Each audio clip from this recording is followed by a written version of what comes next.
1903. godine Trogir dobiva svoje dobrovoljno vatrogasno društvo koje već te godine sudjeluje s ostalim trogirskim društvima u zajedničkoj manifestaciji obilježavanja zaštitnika grada Svetog Ivana.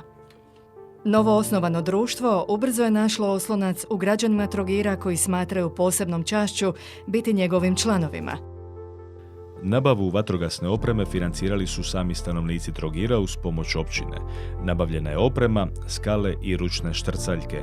Sve do 1928. godine i razdoblja velikih požara, zbog slabih sredstava za gašenje požara, posebno slabih štrcaljki, donesena je odluka o nabavi motorne štrcaljke, od kojih je prva došla u DVD tijekom 1932. godine.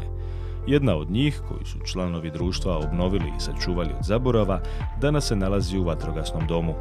U razdoblju od 1932. godine pa do izbijanja Drugog svjetskog rata nabavljaju se nove motorne štrcaljke, skale, cijevi te ostala oprema. Nakon završetka Drugog svjetskog rata postupno se obnavlja i nabavlja najsuvremenija oprema. Prvo vatrogasno vozilo u povijesti društva, navalno vozilo marke Mercedes, trogirski vatrogasci dobili su 1953. godine od Vatrogasnog podsaveza Split. Razvojem gospodarstva na području Trogira, a posebno njegove turističke djelatnosti, DVD se polako prilagođava zahtjevima i potrebama protupožarne zaštite i preventive. Prvo pravo navalno vozilo kupljeno je u Mariboru 1967. godine marke TAM 5500 sa spremnikom vode zapremnine 2200 litara.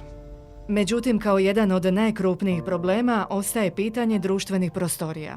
Postojeća lokacija je neodgovarajuća, smještena na otoku Čiovo i prostorno mala. Rješenje se konačno našlo 1985. godine, a temeljni kamen za gradnju novog vatrogasnog doma položen je 28. ožujka 1991.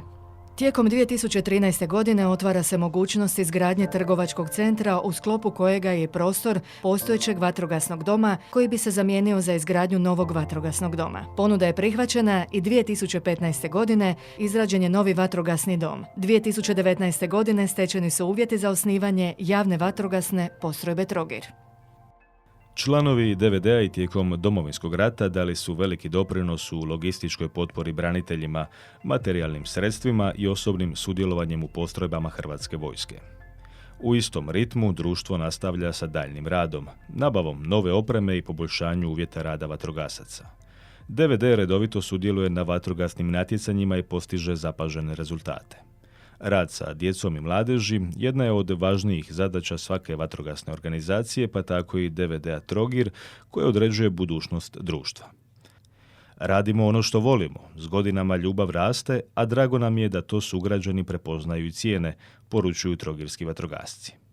DVD Trogir ove godine obilježava 120. obljetnicu i tradiciju koja se njeguje i voli. Program obilježavanja odvija se cijele godine, čijim je početkom svečano otvorena djelatnost za servis i prodaju vatrogasnih aparata. U svibnju su proslavili blagdan svog zaštitnika Svetog Florijana, sudjelovali u manifestaciji Svibanj, mjesec zaštite od požara i održali veliko predstavljanje vatrogasne djelatnosti na rivi nakon mimohoda vozilima, a otvorili su izložbu Vatrogasac u očima djece. U kolovozu organizirali veliku vatrogasnu feštu s udrugama grada i građanima u parku Malarija, pokrenuli javnu nabavu za 2 vatrogasna vozila, autocisternu i navalno vozilo.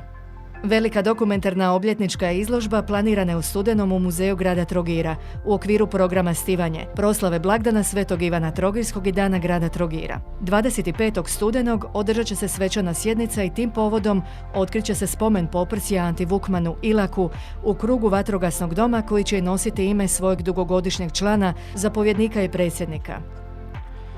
7. srpnja 2023. godine ući će u povijest Trogirskog vatrogasnog društva jer su podigli ljestvicu sigurnosti.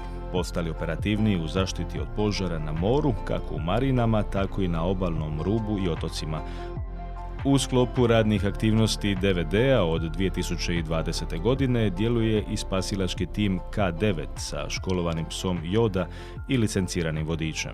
Vatrogasci dobrovoljci ponos su i snaga društva koje treba uvijek cijeniti, jer njihov je doprinos u zaštiti i pomoći nemjerljiv. Uz vatrogasno geslo: vatru gasi, brata spasi.